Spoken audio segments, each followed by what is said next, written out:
नमस्कार साथियों, मोटिवेशनल कहानियाँ चैनल पर आप सभी का स्वागत है।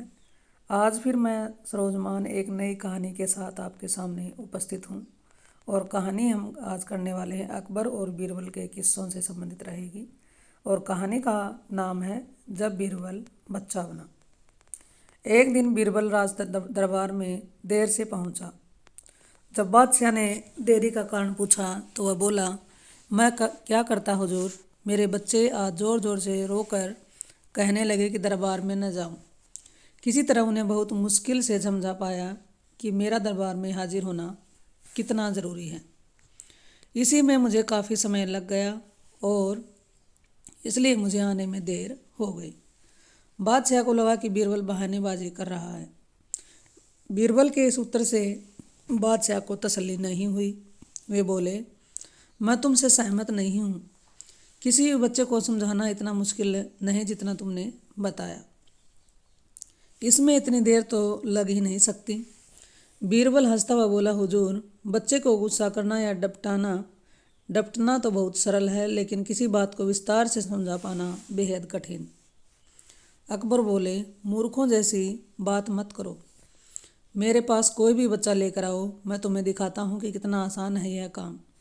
ठीक है जहाँपना, बीरबल बोला, मैं खुद ही बच्चा बन जाता हूँ और वैसा ही व्यवहार करता हूँ। तब आप एक पिता की भांति मुझे संतुष्ट करके दिखाइए। फिर बीरबल ने छोटे बच्चे की तरह बर्ताव करना शुरू कर दिया। उसने तरह तरह के मुंह बनाकर अकबर को चिढ़ाया और किसी छोटे बच्चे की तरह दरबार में यहाँ वहाँ उछलने कूदने लगा। उसने अपनी पगड़ी ज़मीन पर फेंक दी। फिर वह जाकर अकबर की गोद में बैठ गया और लगा उनकी मूँछों से छेड़छाड़ करने। बादशाह कहते ही रह गए, नहीं नहीं मेरे बच्चे, ऐसा मत करो, तुम तो अच्छे बच्चे हो ना। सुनकर बीरबल ने ज़ोर ज़ोर से चिल्लाना शुरू कर दिया। तब अकबर ने कुछ मिठाइयाँ लाने का आदेश दिया, लेकिन बीरबल ज़ोर ज़ोर से चिल्लाता ही रहा। अब बादशाह परेशान हो गए, लेकिन उसने धैर्य बनाए रखा। वह बोले, बेटा, खिलौनों से खेलोगे? देखो कितने सुंदर खिलौने हैं। बीरबल रोता हुआ बोला, नहीं, मैं तो गन्ना खाऊंगा। अकबर मुस्कुराए और गन्ना लाने का आदेश दिया।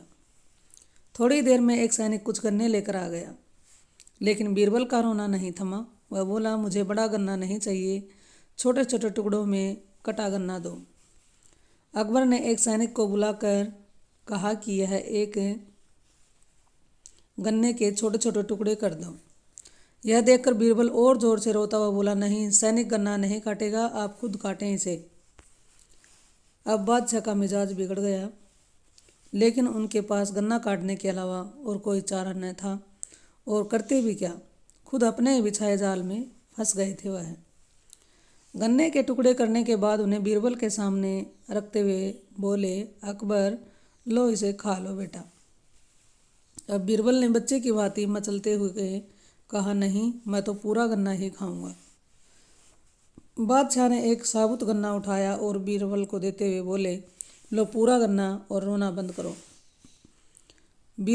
लेकिन बीरबल रोता हुआ ही बोला, नहीं, मुझे तो इन छोटे टुकड़ों से ही साबुत गन्ना बना कर दो। कैसी अजब बात करते हो तुम, यह भला कैसे संभव है? बादशाह के स्वर में क्रोध भरा था, लेकिन बीरबल रोता ही रहा। बादशाह का धैर्य चूक गया। बोले, यदि तुमने रोना बंद नहीं किया तो मार पड़ेगी तब। अब बच्चे का अभिनय करता हुआ बीरबल उठ खड़ा हुआ और हंसता हुआ बोला, नहीं नहीं, मुझे मत मारो हुजूर। अब आपको पता चला कि बच्चे की बेतुकी जिदों को शांत करना कितना मुश्किल काम है। बीरबल की बात से सहमत थे अकबर। बोले, हाँ, ठीक कहते हो। रोते चिल्लाते जिद पर अड़े बच्चे को समझाना बच्चों का खेल नहीं है। तो ये कहानी आपको अच्छी लगी हो तो वीडियो को लाइक करें, और चैनल पर आप पहली बार आए हैं तो इस चैनल को सब्सक्राइब कर लें, ताकि मेरे द्वारा आप और भी अच्छी अच्छी कहानियाँ सुन पाओ। फिर मिलते हैं एक नई वीडियो नई कहानी के साथ। Thank you.